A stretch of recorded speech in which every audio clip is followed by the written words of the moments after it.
ओम सूर्याय नमः। आज रविवार को सुनिए भगवान सूर्य देव की पौराणिक कथा। पूर्व काल में दम के पुत्र राज्यवर्धन बड़े विख्यात राजा हो गए हैं। वे अपने राज्य का धर्म पूर्वक पालन करते थे, इसलिए वहां के धन जन की दिनों दिन वृद्धि होने लगी। उस राजा के शासन काल में समस्त राष्ट्र तथा नगरों और गांव के लोग अत्यंत स्वस्थ एवं प्रसन्न रहते थे। वहां कभी कोई उत्पात नहीं होता था तथा रोग भी नहीं सताता था।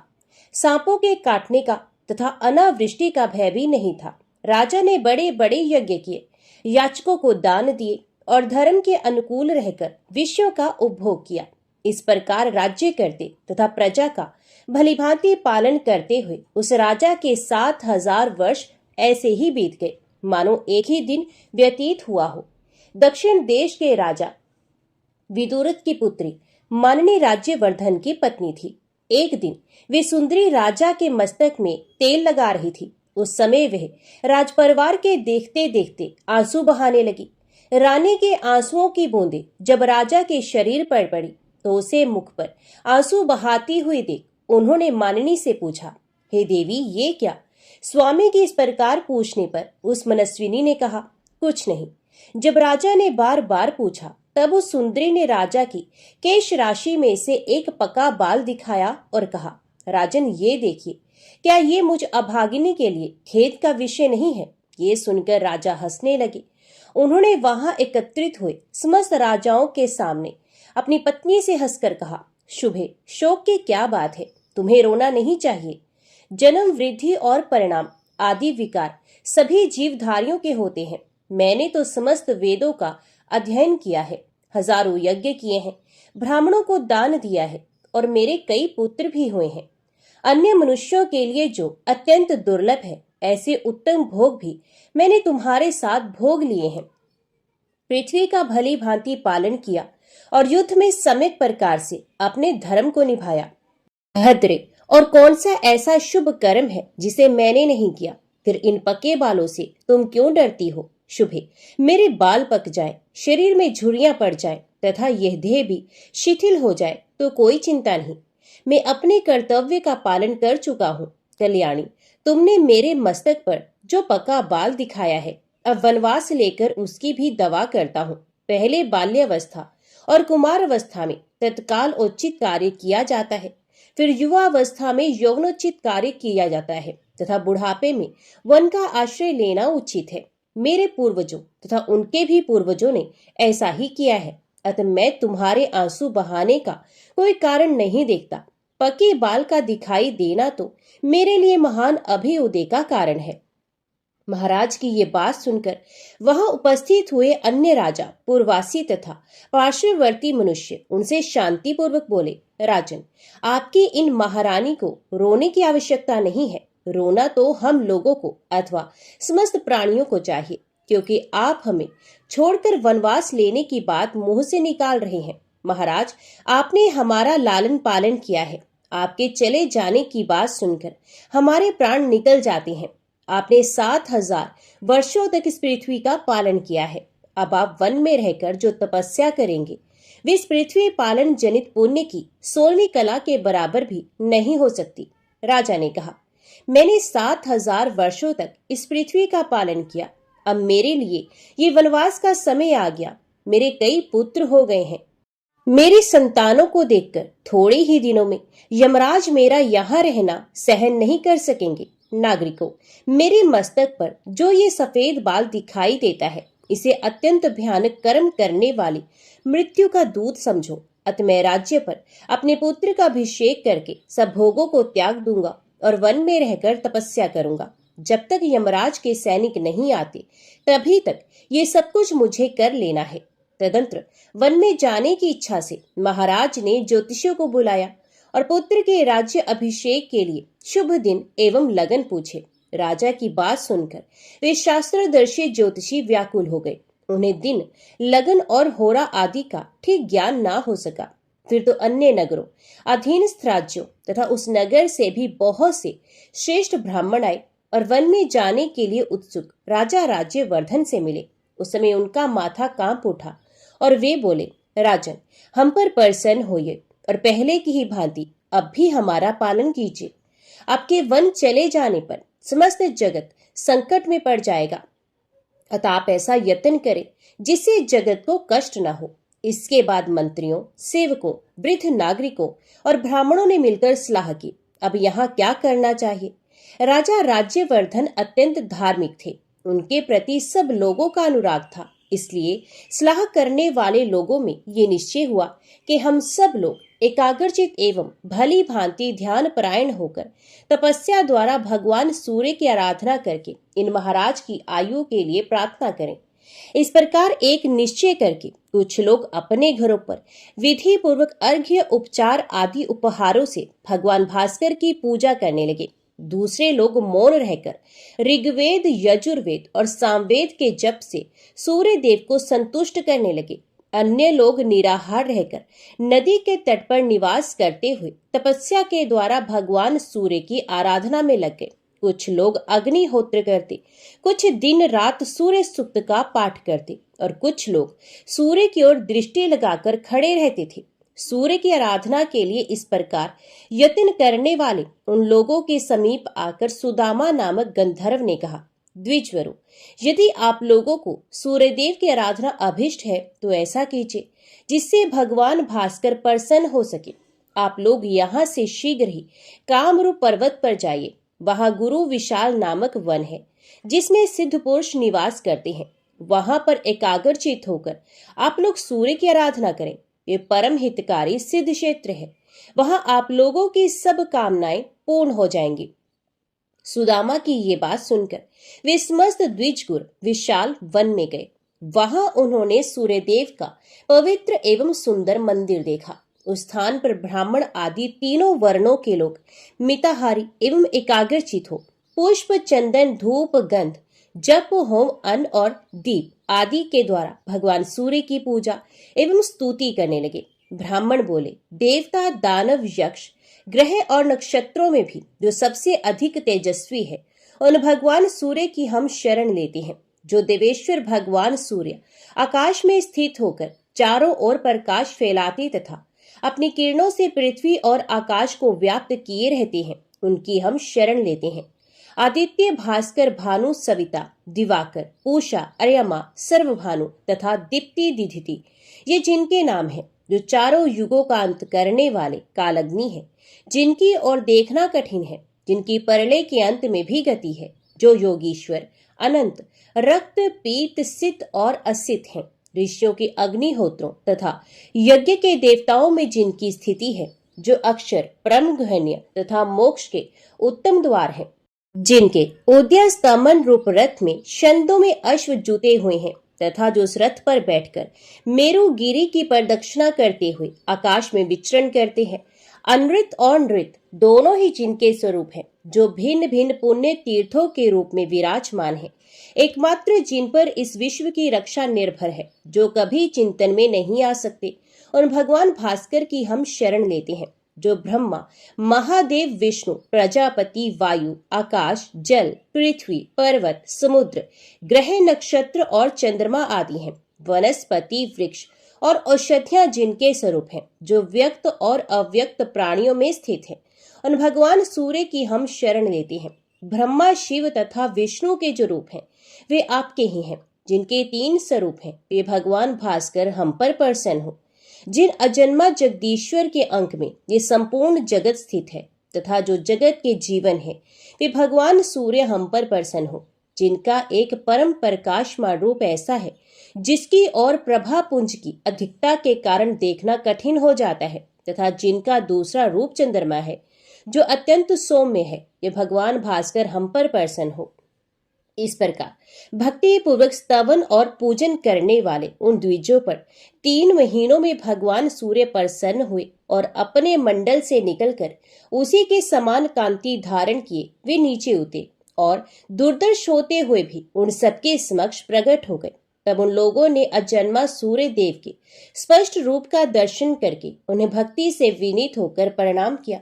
उस समय उनके शरीर में रोमांच और कंप हो गया था। वे बोले, सहस्र किरणों वाले सूर्य देव, आपको बारंबार नमस्कार है। आप सबके हेतु तथा संपूर्ण जगत के विजय केतु हैं। आप ही सबके रक्षक, सबके पूज्य, संपूर्ण यज्ञों के आधार तथा योग वेत्ताओं के ध्येय हैं। आप हम पर प्रसन्न होइए। तब भगवान सूर्य ने प्रसन्न होकर सब लोगों से कहा, द्विजगण, आपको जिस वस्तु की इच्छा हो वे मुझसे मांगिए। ये सुनकर ब्राह्मण आदि वर्णों के लोगों ने उन्हें प्रणाम करके कहा, अंधकार का नाश करने वाले भगवान सूर्यदेव, यदि आप हमारी भक्ति से प्रसन्न हैं तो हमारे राजा राज्यवर्धन निरोग, शत्रु विजय, सुंदर केशों से युक्त तथा स्थिर यौवन वाले होकर 10,000 वर्षों तक जीवित रहें।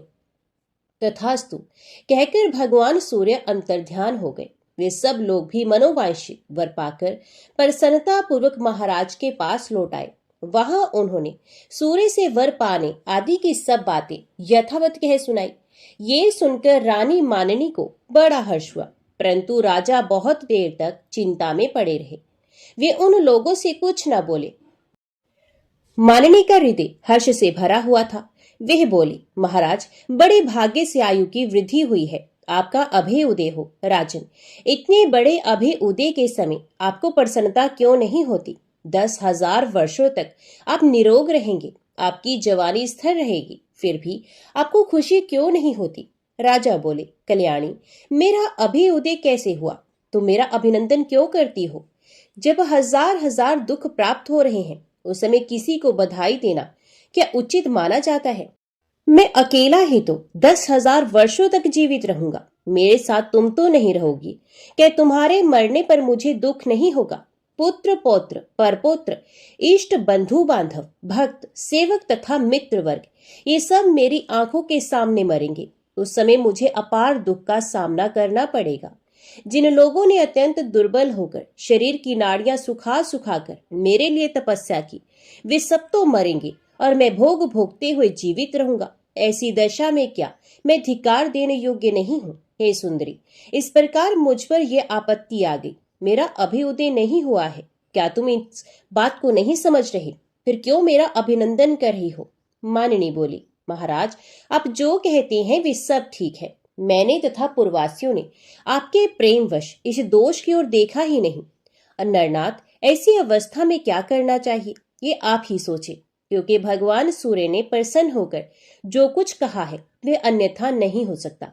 राजा ने कहा, देवी, पूर्ववासियों और सेवकों ने प्रेमवश मेरे ऊपर जो उपकार किया है उसका बदला चुकाए बिना मैं किस प्रकार भोग भोगूंगा?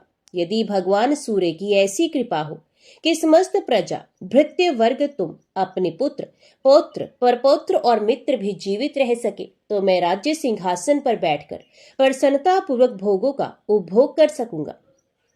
यदि वे ऐसी कृपा नहीं करेंगे तो मैं उसी कामरूप पर्वत पर निराहार रहकर तब तक के लिए तपस्या करूंगा जब तक कि इस जीवन का अंत ना हो जाए। राजा के योग कहने पर रानी मानिनी ने कहा, ऐसा ही हो। फिर तो वे भी महाराज के साथ कामरूप पर्वत पर चली गई। वहां पहुंचकर राजा ने पत्नी के साथ सूर्य मंदिर में जाकर सेवा परायण हो भगवान भानु की आराधना आरंभ की। दोनों दंपति उपवास करते करते दुर्बल हो गए। सर्दी, गर्मी और वायु का कष्ट सहन करते हुए दोनों ने घोर तपस्या की। सूर्य की पूजा और भारी तपस्या करते करते जब 1 वर्ष से अधिक समय व्यतीत हो गया तब भगवान भास्कर प्रसन्न हुए। उन्होंने राजा को समस्त सेवकों, पूर्ववासियों और पुत्रों आदि के लिए इच्छा अनुसार वरदान दिया। वर पाकर राजा अपने नगर को लौट आए और धर्म पूर्वक प्रजा का पालन करते हुए बड़ी प्रसन्नता के साथ राज्य करने लगे। धर्मज्ञ राजा ने बहुत से यज्ञ किए और उन्होंने दिन रात खुले हाथ भी दान दिया। वे यौवन को स्थिर रखते हुए अपने पुत्र पौत्र और भृत्य आदि के साथ 10,000 वर्षों तक जीवित रहे। उनका ये चित्र देखकर भृगुवंशी परमति ने विस्मित होकर ये गाथा गाई है। अहो, भगवान सूर्य की भक्ति की कैसी शक्ति है जिससे राजा राज्यवर्धन अपने तथा स्वजनों के लिए आयु वर्धन बन गए। जो मनुष्य ब्राह्मणों के मुख से भगवान सूर्य के इस उत्तम महात्म्य का श्रवण तथा पाठ करता है वे 7 रात के किए हुए पापों से मुक्त हो जाता है। इस प्रसंग में सूर्यदेव के जो मंत्र आए हैं उनमें से एक का यदि तीनों संध्याओं के समय जप किया जाए तो वे समस्त पातकों का नाश करने वाला होता है। सूर्य के जिस मंदिर में इस समूचे महात्म्य का पाठ किया जाता है, वहां भगवान सूर्य विराजमान रहते हैं। अतः यदि तुम्हें महान पुण्य की प्राप्ति अभीष्ट हो, तो सूर्य के इस उत्तम महात्म्य को मन ही मन धारण एवं जप करते रहो। जो सोने के सींग से युक्त सुंदर काली दुधारू गाय दान करता है तथा जो अपने मन को संयम में रखकर 3 दिनों तक इस महात्म्य का श्रवण करता है, उन दोनों को पुण्य फल की प्राप्ति समान ही होती है। एक था राजा और एक थी रानी। उनके पास सिपाही, घोड़े, दास दासियां, धन दौलत सब कुछ था, सिर्फ उन्हें संतान नहीं थी। इसी कारण राजा रानी बहुत ही दुखी रहते थे। संतान प्राप्ति के लिए उन्होंने हर तरह का दान धर्म, धार्मिक अनुष्ठान, जप मंत्र, व्रत, पूजा पाठ किए, लेकिन कोई फायदा नहीं हुआ। अब राजा रानी दोनों ही बुढ़ापे की ओर बढ़ते गए। बुढ़ापे की ओर बढ़ते गए तो होता क्या है कि दोनों गहन सोच में पड़ गए। अब हमारे इतने बड़े राज्य का क्या होगा? कौन बनेगा इस राज्य का वारिस? कौन लेगा प्रजा की जिम्मेदारी? राजा रानी दिन रात इसी चिंता में घुलने लगे। उन्हें खाने पीने की भी सुध न रही। तो एक सुबह होता क्या है कि राजा के दरबार में एक साधु आता है, तो दासी रानी को इत्तला करती है। तब वे दासी से कहती है, ये मेरा अंतिम दान धर्म है, इसके बाद मैं अपने हाथों से कोई भी दान धर्म नहीं करूंगी। रानी चावल भरा साज हाथ में लेकर बाहर आती है और साधु की झोली में भिक्षा डालने के लिए आगे बढ़ती है। तो उसके चेहरे पर छाई उदासी साधु की दृष्टि में आ जाती है और वे उससे पूछता है, रानी साहबा क्या हुआ है, आप इतनी उदास क्यों है? तब रानी साधु को सारी हकीकत बताती है और सिसकने लगती है। उस पर वह साधु कुछ पल गंभीर हो जाता है और कहता है, रानी साहबा चिंता मत करना, आपकी संतान की इच्छा पूरी हो जाएगी। आपकी कोख से एक पुत्र जन्म लेगा। मात्र वह 14 साल तक ही आप लोगों को मिलेगा। उसके आगे वह इस मृत्यु लोक में नहीं रह पाएगा। इससे बढ़कर आपको कुछ देना मेरे लिए संभव नहीं। अपनी बात पूरी करते उसने अपनी झोली में हाथ डाला, थोड़ी सी भभूत निकालकर रानी को दी और कहा, आप और महाराज दोनों इसे बांटकर ग्रहण करना, तुम्हें जल्दी ही पुत्र की प्राप्ति होगी। इतना कहकर साधु अपनी राह चला गया। उसके जाने के बाद रानी सोचने लगी, 14 साल तो 14 साल ही सही, उतने समय के लिए हमें पुत्र मिलेगा, ये काफी है। उतने साल तक मैं उसे जी जान से बड़ा करूंगी, उसे ढेर सारा लाड़ प्यार करूंगी, अपनी संतान की मुराद पूरी करूंगी। उस रात अपना सारा राज काज खत्म करके राजा जब रानी के महल में गए, तो रानी ने क्या किया कि राजा को सारी बात बताई और साधु की दी भभूत राजा को दिखाकर बोली, साधु महाराज ने ये भभूत हम दोनों को ग्रहण करने के लिए कहा है। तो राजा बोले, इतना दान धर्म किया, जप तप किया, कोई फल नहीं मिला, अब इस भभूत से हमें संतान प्राप्ति होगी क्या? उस पर रानी बोली, जब इतना सब कुछ किया तो अब ये भी सही, खामखा उस साधु के क्रोध को क्यों बुलावा दे। राजा को अब किसी पर विश्वास नहीं था, लेकिन पत्नी को दुख न पहुंचे इसलिए वह राजी हो गया। राजा राजी हो गया तो फिर क्या होता है कि राजा रानी दोनों नहाते धोते हैं, फिर अपने भगवान का नाम स्मरण करते हैं, अपने पुरखों को स्मरण करते हैं और उस साधु महाराज का नाम स्मरण करके वे भभूत बांटकर दोनों खाते हैं। उसके बाद दोनों निश्चिंत होकर सो जाते हैं। तो कुछ दिन गुजर जाते हैं और साधु द्वारा कहे अनुसार रानी गर्भवती हो जाती है। उस पर राजा रानी दोनों की खुशी गगन में नहीं समाती। राजा रानी से बोला, महारानी सचमुच साधु महाराज की कृपा हो गई। तो 9 माह 9 दिन और 9 घंटे पूरे होकर रानी ने एक सुंदर गोरे पुत्र को जन्म दिया। राजा ने बड़ी धूमधाम से पुत्र का नामकरण संस्कार किया। सारे राज्य में 8 दिन तक अन्न संतर्पण रखा, उत्सव मनाया गया। अब पुत्र की कुंडली देखने के लिए राज्य के सबसे विद्वान पंडित जी को बुलवाया। तो कुंडली देखकर पंडित जी बड़े चिंतित हो गए और कहने लगे, महाराज हमारा राजपुत्र सिर्फ 14 साल तक हमारे पास रहेगा। राजा को इस बात की भनक थी, रानी को भी साधु महाराज की बात याद थी। दोनों चुप रह जाते हैं। उसके बाद राजा और रानी बड़े लाड़ प्यार से बेटे की परवरिश करते हैं, उसकी हर ख्वाहिश को पूरा करते हैं। थोड़े समय के लिए ही सही, भगवान ने संतान की अपनी मुराद पूरी कर दी, इसी से वे समाधान मानते हैं। राजपुत्र दिन प्रतिदिन बड़ा होता है। जब वे 7 साल का हो जाता है तो राजा एक अच्छे गुरु की नियुक्ति करके उसे पढ़ाई लिखाई, राजशास्त्र, शस्त्र विद्या, घुड़सवारी इत्यादि 12 विद्याओं का शिक्षण देते हैं। जब वह सब शस्त्र विद्या में पारंगत हो जाता है और 12 साल की उम्र का हो जाता है, तब एक अच्छी सी राजकन्या को खोजकर उसकी शादी कर देते हैं। तो 2 साल और बीत जाते हैं। बेटा 14 साल का हो जाता है। एक दिन राजपुत्र राजा से बोलता है, पिताजी, मैं अपना सारा राज्य घूमकर देखना चाहता हूँ। आज तक मैंने सिर्फ इस राजवाड़े के अतिरिक्त कुछ नहीं देखा है। बेटे की बात सुनकर राजा चिंतित हो जाता है, क्योंकि पुत्र का 14वां साल शुरू हुआ था। अब कोई अनहोनी होने का वक्त नजदीक आ पहुंचा था। लेकिन राजा ये सब बातें पुत्र को बता नहीं सकता था। वह क्या करता है कि चेहरे पर खुशी लाकर बेटे से कहता है, हाँ हाँ, जरूर जाओ बेटा, तुम्हें अपना सारा राज्य घूमकर देखना चाहिए। कहाँ क्या है ये सब जानना चाहिए। कल मेरे बाद तुम्ही को तो राजा बनना है। मात्र एक बात का ध्यान रखें, तुम जहाँ जा रहे हो, क्या कर रहे हो, ये बात अपनी पत्नी को नहीं बताना। पुत्र कहता है, ठीक है पिताजी, आपने जो कहा है मैं वैसा ही करूंगा। तो होता क्या है कि राजपुत्र दिन भर अपनी पत्नी के साथ मौज मस्ती करता है, खुशियां मनाता है और रात को ठीक 12 बजे बिस्तर से उठकर बाहर चला जाता है। फिर पौ फटने से पहले वापस अपने महल में आकर सो जाता है। ऐसे बहुत दिनों तक चलता रहा। अब पुत्र का 14वां साल खत्म होने में कुछ दिन ही बाकी रहते हैं। इतने में क्या होता है कि उसकी पत्नी यानी छोटी रानी रात में जाग जाती है। वे देखती है कि बिस्तर पर राजपुत्र नहीं है। वे महल में सब जगह देखती है तो राजपुत्र कहीं भी नजर नहीं आता। तो वे क्या करेगी, किससे कहेगी? वे चुपचाप रहती है। फिर भोर होने पर वे देखती है कि उसका पत्नी अपनी जगह पर ही सोया हुआ है।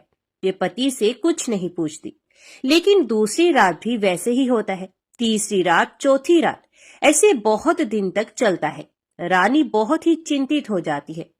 पति रात को जाता कहाँ है, किससे मिलने जाता है? उसको मन में ढेर सारे सवाल उठते हैं, लेकिन उसे पूछने में उसे डर लगता है। शायद पति गुस्सा कर बैठे। सास ससुर से पूछने के बारे में सोचा तो उसकी कुल मर्यादा बीच में आ जाती है। तो इस तरह मन ही मन वे कुढ़ती रहती है। इस हालत में उसे खाने पीने में भी दिलचस्पी नहीं होती। ये दुबली पतली हो जाती है। तो उस राज्य में फूल बेचने वाली एक बूढ़ी मालिन थी। ये हमेशा छोटी रानी को फूल देने के लिए उसके महल में आती थी। उस बुढ़िया का ध्यान छोटी रानी पर जाता है। ये उससे पूछती है, बेटी, तुम्हें किस बात का दुख है? तुम इस तरह सूख कर कांटा क्यों बनी हो? उस पर रानी कहती है, क्या बताऊं तुम्हें अम्मा, तुम्हारा राजपुत्र हर रात बिस्तर पर से उठकर कहीं चला जाता है और सुबह भोर होते ही वापस आकर सो जाता है। वे कहाँ जाता है? प्रेमिका से मिलने जाता है क्या? ये सोच सोचकर मैं अन्न जल ग्रहण नहीं कर पाती और सूख सूख कर इस तरह कांटा बन गई हूँ। बुढ़िया सब बात सुनकर उसे एक उपाय बताती है। तो बेटी ऐसा करना, आज रात तुम सोना मत, उसके पीछे जाकर देखना कि वे कहाँ जाता है, क्या करता है। उसकी अच्छी तरह से पहरेदारी करना। पर मुझे नींद आ गई तो? तुम्हें नींद ना आए इसलिए एक काम करना, अपने बाएं हाथ की उंगली में एक जख्म करना, उस पर थोड़ी सी मिर्च छिड़कना। उससे तुम्हें बड़ी जलन होगी और उस पीड़ा से तुम्हें रात भर नींद भी नहीं आएगी। रानी बुढ़िया के कहे अनुसार ही करती है। उंगली की जलन से उसे बड़ी देर तक नींद नहीं आती, लेकिन बाद में वे सो जाती है। दूसरे दिन सुबह बुढ़िया फूल लेकर उसके महल में पहुंचती है और पूछती है, क्या हुआ बेटी, देख पाई क्या पति कहाँ जाता है? रानी कहती है, नहीं अम्मा, पहले कुछ समय जलन के कारण मुझे नींद नहीं आई, पर कुछ देर के पश्चात मैं तो सो गई। बुढ़िया कहती है, कोई बात नहीं, आज तुम उंगली पर पहले से थोड़ा बड़ा जख्म करना और ज्यादा मिर्च लगाना। तो रानी वैसे ही करती है। परंतु वे सिर्फ पति के बिस्तर से उठकर बाहर निकलते वक्त तक जाग पाई। वे उसके पीछे नहीं जा सकी क्योंकि उसकी आंखें उस समय तक मुंद गई थी। दूसरे दिन सुबह बुढ़िया फिर आती है तो उसने पूछने से पहले ही रानी रोकर कहती है, अम्मा, मैं आज भी उनकी पहरेदारी ठीक तरह से नहीं कर पाई। बुढ़िया कहती है, रोना नहीं बेटी, सब कुछ ठीक हो जाएगा। तुम आज रात जख्म और बड़ा करना और उस पर ज्यादा मिर्च लगाना, और एक काम करना, वे जब जाने के लिए निकलता है तो उसका रास्ता रोकना। बुढ़िया ने जैसा बताया रानी वैसा ही करती है। आज रात उसे नींद नहीं आती। पति रात 12 बजे बिस्तर से उठकर जब महल से निकलने के लिए चलने लगता है तो वह बुढ़िया ने जैसे बताया वैसे ही करती है। दौड़कर जाकर पति का रास्ता रोकती है और कहती है, कहाँ जा रहे हो, किससे मिलने जा रहे हो, मुझे सब बताओ। राजपुत्र उसे समझाने की बहुत कोशिश करता है। देखो, अगर मैंने तुम्हें वह बताया तो मैं तुम्हें दोबारा नहीं मिल पाऊंगा। कोई बात नहीं, ना मिल पाओ, लेकिन आप रात के समय कहाँ जाते हो ये मुझे पहले बता दीजिए। राजपुत्र निरुपाय हो जाता है। पत्नी की जिद के आगे उसकी एक नहीं चल पाती। ठीक उसी समय उसका 14वां साल खत्म होकर 15वां साल लगने वाला था। जो होता है वो हो जाने दो, वे सोचता है, और कुछ चावल मंत्रों से सिद्ध करके पत्नी को देकर कहता है, इन चावलों के दानों को दोनों हाथों की मुट्ठी में पकड़ना। पहले दाएं हाथ में पकड़े चावल मेरे ऊपर फेंकना। मैं कौन हूं तुम्हें पता चल जाएगा। बाद में बाएं हाथ में पकड़े चावल मेरे ऊपर फेंकना। मैं जैसा था तुम्हें मिल जाऊंगा। लेकिन यदि तुम बाएं हाथ के चावल मेरे ऊपर फेंकना भूल गई तो मैं तुम्हें कभी नहीं मिल पाऊंगा। रानी ने कहा, नहीं भूलूंगी। रानी बड़े आत्मविश्वास के साथ कहकर दाएं हाथ में पकड़े चावल पति के ऊपर फेंक देती है तो राजपुत्र एकदम एक विशाल घोड़ा बन जाता है। एकदम उम्दा, सफेद, गर्दन पर लंबी आयाल। देखते ही देखते वे तेजी से दौड़ने लगता है। रानी उस घोड़े को एकदम भौचक्की होकर देखने लगती है और पति ने बाएं हाथ के चावल फेंकने की जो बात कही थी वे भूल जाती है। उसकी आंखों के सामने घोड़ा महल से बाहर निकलकर चला जाता है। घोड़ा जो महल से बाहर जाता है तो वापस नहीं आता। अब रानी को बड़ा पश्चाताप होता है। वे स्वयं को कोसने लगती है, लेकिन अब उसका कोई फायदा नहीं होने वाला था। राजपुत्र अब वापस नहीं आने वाला था। सुबह होते ही महाराजा महारानी को सब बात पता चलती है। उन्हें बहुत दुख होता है। वे बिस्तर पकड़ते हैं और राह देखते हैं कि एक दिन उनका बेटा वापस आ जाए।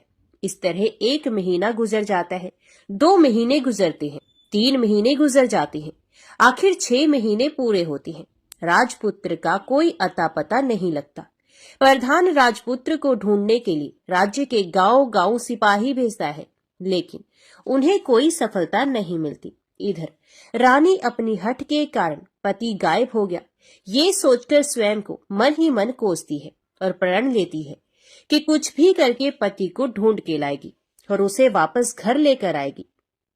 एक दिन वे सुबह उठकर सास ससुर के महल में जाती है और कहती है कि मैं अपने पति की खोज में जा रही हूँ। महाराजा महारानी को और क्या चाहिए था, कुछ भी करके उनको बेटा उन्हें वापस मिलना चाहिए था। वे बहू को जाने की अनुमति देकर कहने लगे, बेटी तुम्हें जो चाहे वो करो, जहाँ जाना है वहाँ जाओ, लेकिन हमारे बेटे को वापस लेकर आओ, भगवान तुम्हें कामयाबी दे।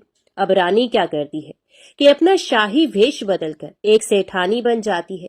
कुछ दास दासियों को, कुछ नौकरों को साथ में लिया, कुछ सामान साथ लिया और राज्य की सीमा पर जाकर वहां एक भोजनालय खोल दिया। वहां आने वाले सब यात्रियों को खाना मुफ्त में देने लगी। मात्र एक शर्त रखी कि खाने वाले को उसकी देखी कोई अजीब चीज उसकी मालकिन को यानी राजकन्या को बतानी पड़ेगी।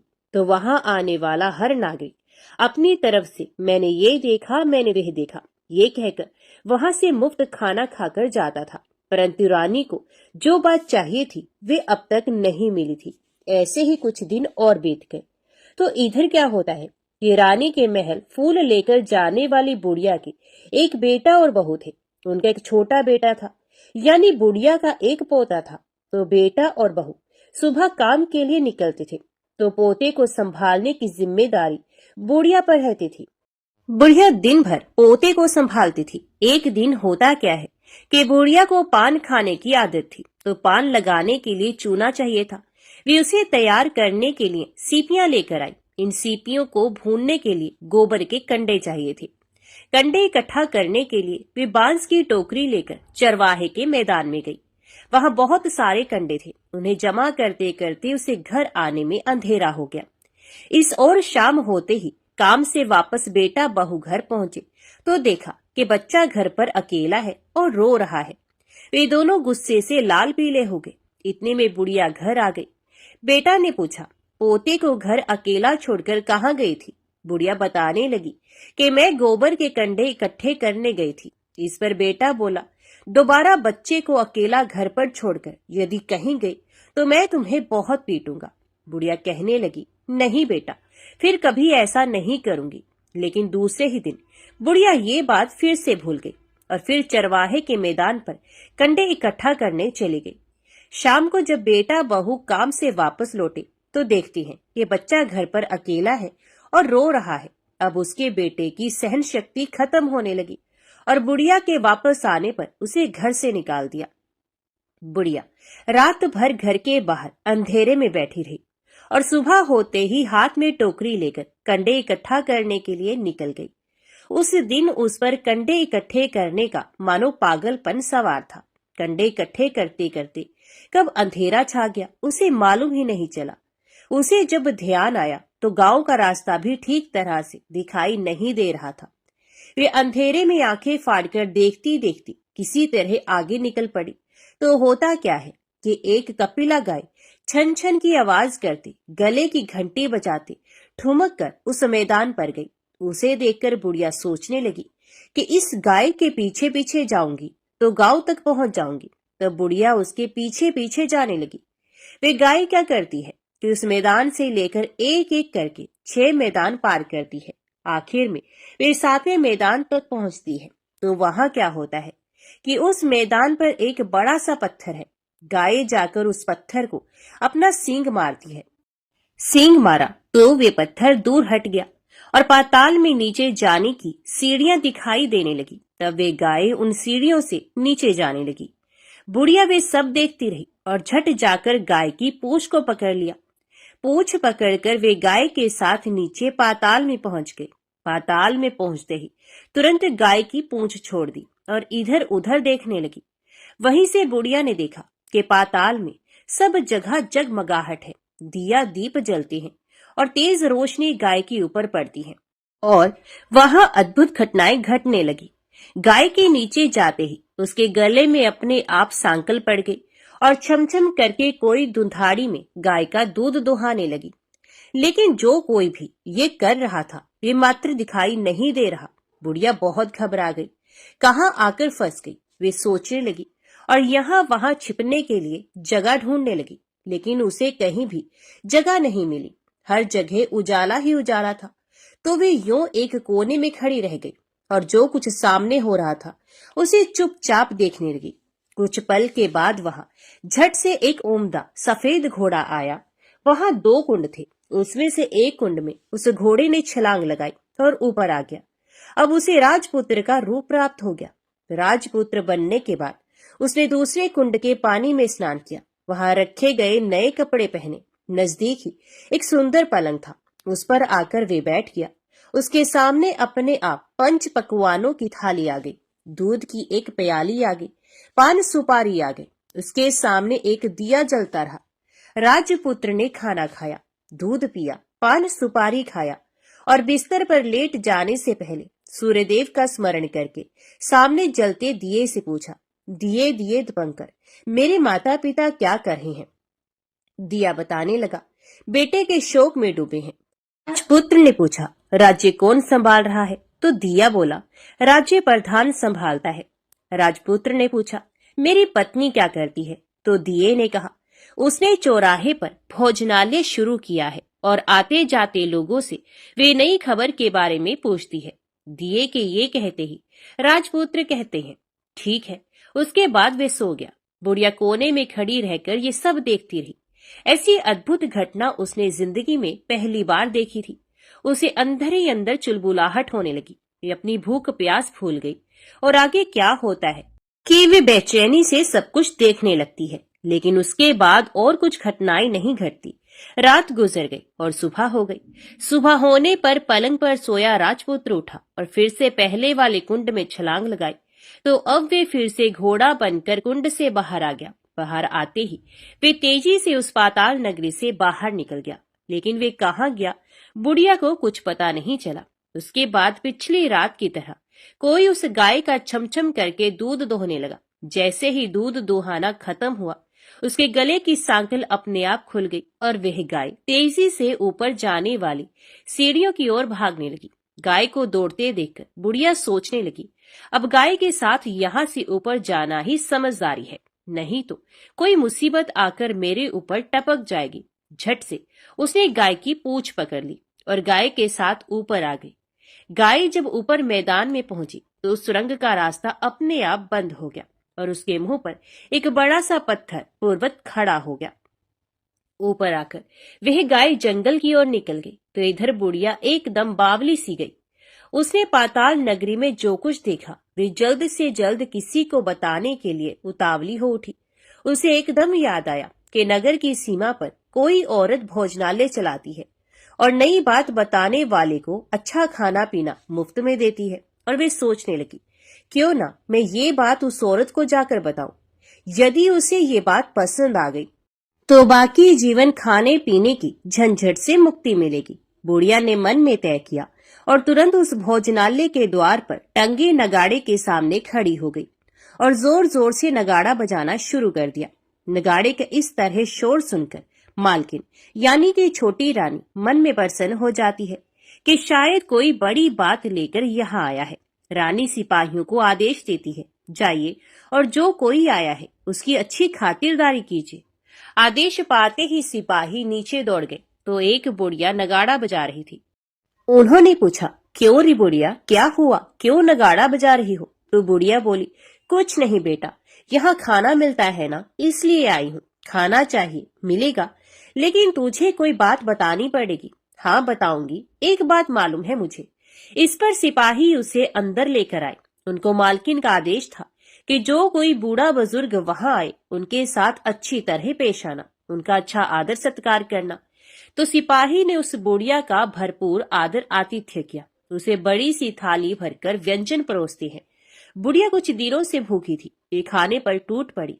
खाना खाने के बाद सिपाही ने उसे नई साड़ी पहनने को दी। उसके बाद उसे लेकर रानी के पास आए। बुढ़िया और रानी ने तुरंत एक दूसरे को पहचान लिया। बुढ़िया बोली, बेटी तुम, और रानी बोली, अम्मा तुम। बड़ी देर तक दोनों भांति भांति की बातें करती रही।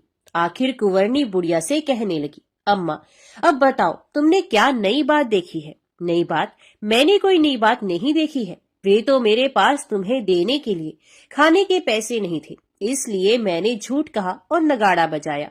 रानी ने कहा, अम्मा घबराना नहीं, मैं किसी को तुम्हारा नाम नहीं बताऊंगी। फिर भी बुढ़िया मैंने क्या देखा, कब देखा करके आनाकानी करने लगी।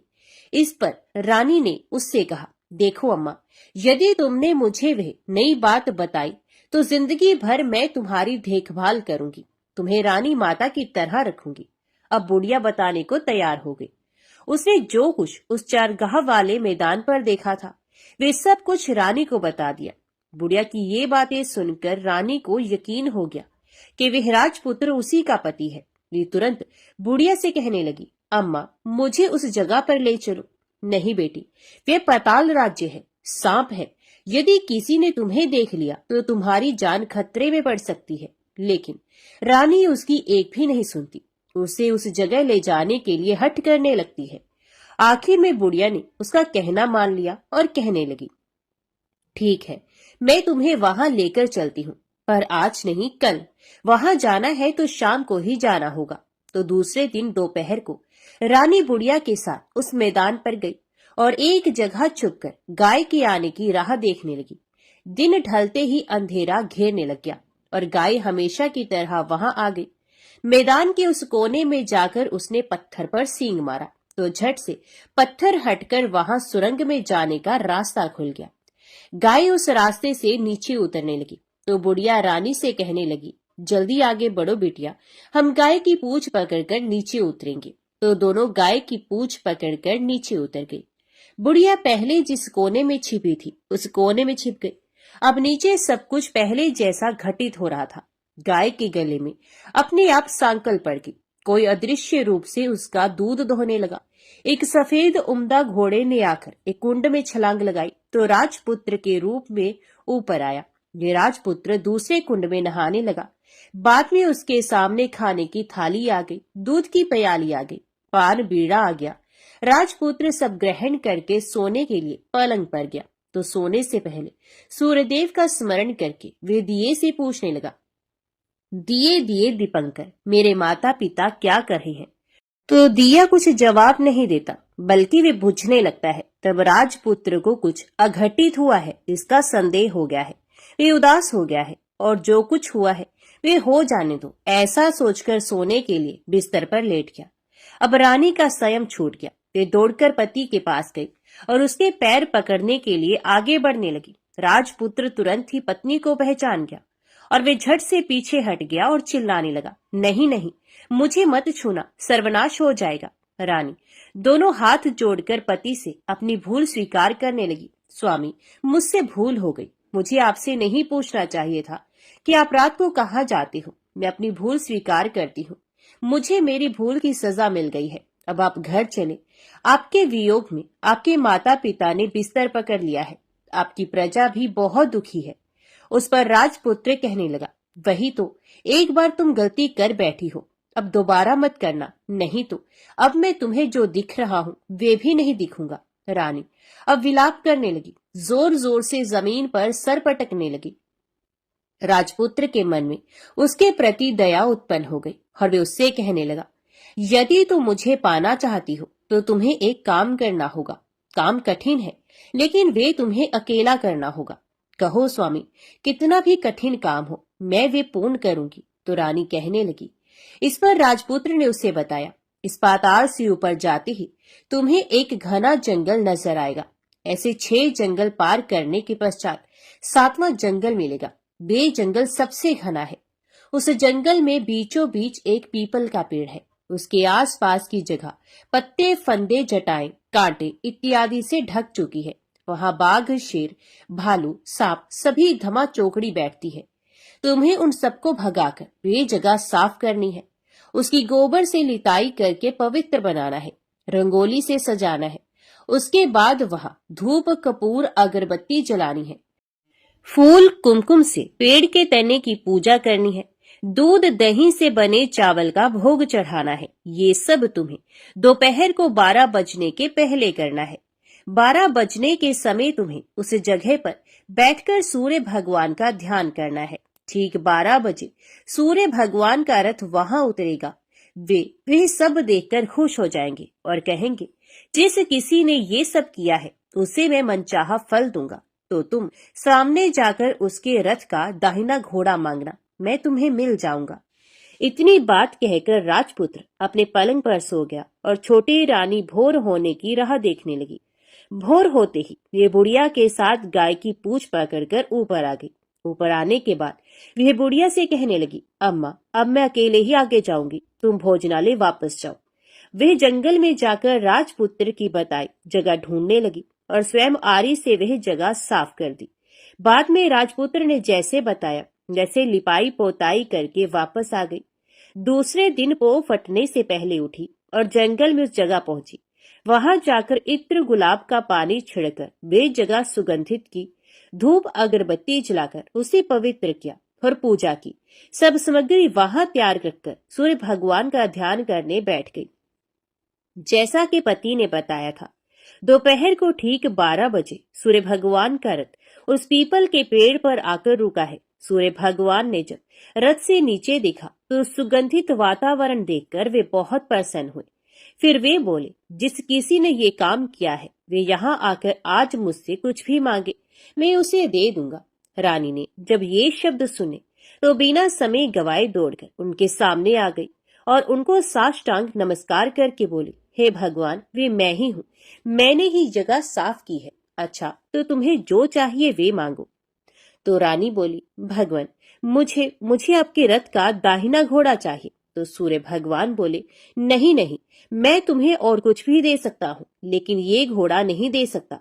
मेरे रथ के 12 घोड़े हैं, तुम चाहो तो कोई और घोड़ा मांग लो, लेकिन ये दाहिना घोड़ा नहीं, वे मैं नहीं दे सकता। छोटी रानी ने एक नहीं सुनी। वे सूर्य देव से एक ही बात कह रही थी, वही दाहिना घोड़ा दे दीजिए, नहीं तो मैं आपके पैरों में गिरकर अपनी जान दे दूंगी। अब सूर्य देव धर्म संकट में पड़ गए। उन्होंने वचन दे दिया था, अब अपने वचन से पलट भी नहीं सकते थे। ठीक है, दे दिया तुम्हें घोड़ा, सूर्यदेव ने कहा।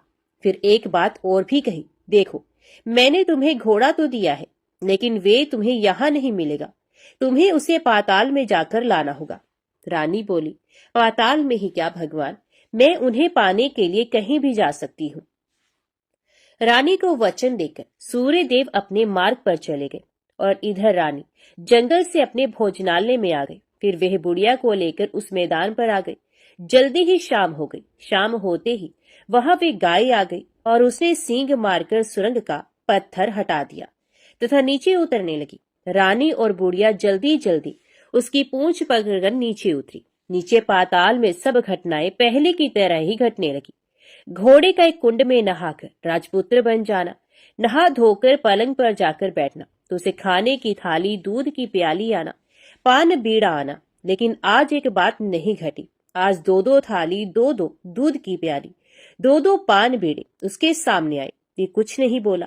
अपने हिस्से की थाली खाकर, दूध पीकर और पान बीड़ा चबाकर वे सोने चला गया और हमेशा की तरह दिए से पूछने लगा, दिए दिए दीपंकर, मेरे माता पिता क्या करते हैं? दिए ने बताया, वे दोनों तुम्हारे शोक में मरने की स्थिति में पहुंच गए हैं। ऐसा झट से उसकी आंखों में आंसू टपकने लगे। फिर वे पूछने लगा, दिए दिए दीपंकर, मेरा राज्य कौन चला रहा है? दिए ने कहा, तुम्हारा राज्य प्रधान चला रहा है और वे सब कुछ हड़प कर चुका है। वे प्रजा पर बहुत अत्याचार कर रहा है। सुनकर राजपुत्र को बहुत गुस्सा आया। वे गुस्से से अपनी मुट्ठी भींचने लगा। अब वे पूछने लगा, दिए दिए दीपंकर, मेरी पत्नी क्या कर रही है? तब दिया कुछ ना बोला और चुप रहा। अब रानी का स्वयं जवाब दे गया। वे दौड़कर पति के गले लग गई। राजपुत्र कहने लगा, अब मैं तुम्हें मिल गया। रानी ने कहा, सच कहते हो, अब आप फिर से घोड़ा तो नहीं बनोगे ना? राजकुमार ने कहा, नहीं, दोबारा घोड़ा नहीं बनूंगा। तुमने जो इतने सारे कष्ट उठाए हैं मुझे पाने के लिए, इसलिए सूर्य देव ने मुझे सदा के लिए घोड़े के जन्म से मुक्त कर दिया है। राजपुत्र ने बड़े प्यार से कहा और उसे गले लगा लिया। उसके आंसू पहुंचे। कुछ देर के पश्चात भोर हो गई तो गाय की श्रृंखला टूटकर वे ऊपर भूलोक जाने लगी। रानी, राजपुत्र और बुढ़िया उसकी पूंछ पकड़कर ऊपर आ गई। ऊपर आने पर वे सीधे भोजनालय में पहुंचे। वहां का सब सामान लोगों में बांट दिया और उसको ताला लगाकर अपने राज्य में लौट गए। राजपुत्र वापस आता और उसके तेवर देखकर प्रधान घबरा गया। राजपुत्र ने उसे बंदी बनाकर कैद खाने में डाल दिया और राज्य की वागडोर अपने हाथ में ले ली। उसके बाद वह अपने माता पिता को मिलने उनके महल में गया। तब राजपुत्र क्या देखता है कि उसके माता पिता उसके शोक में अस्थि पंजर बन गए हैं। पुत्र को वापस आया देखकर मरणासन राजा रानी की आंखों से टप टप आंसू बहने लगे। इन दोनों ने पुत्र को गले लगाया, उसे प्यार से सहलाया। इतना होने के बाद उनकी सेहत में एकदम सुधार आने लगा। वे अब बिस्तर से उठकर बैठ गए हैं, पुत्र को आशीष देने लगे हैं। राजपुत्र के आने की खबर तुरंत राज्य भर में फैल गई। प्रजा खुशी से फूली नहीं समाई। प्रजाजन राजमहल के सामने इकट्ठे हो गए। राजपुत्र ने भी उन्हें दर्शन दिए और आज से उन्हें कोई दुख नहीं पहुंचाएगा, ऐसा वचन भी दिया। अब राजा अपने पुत्र का राज्य अभिषेक करके उसे सिंहासन पर बिठाता है और बहू को महारानी का दर्जा देता है और स्वयं अपनी पत्नी के साथ ईश्वर स्मरण करते खुशी से दिन बिताता है। महाराजा बना राजपुत्र अच्छी तरह से राज्य चलाने लगा और अपनी पत्नी के साथ सुख शांति से जीवन बिताने लगा। उस बुढ़िया को रानी ने अपने पास ही रख लिया, उसकी अच्छी तरह से देखभाल करने लगी। बुढ़िया और उसके बुढ़ापे के दिन खुशी से गुजरने लगे। तो सब प्रेम से बोलो, सूर्य नारायण भगवान की जय। आज की वीडियो में इतना ही।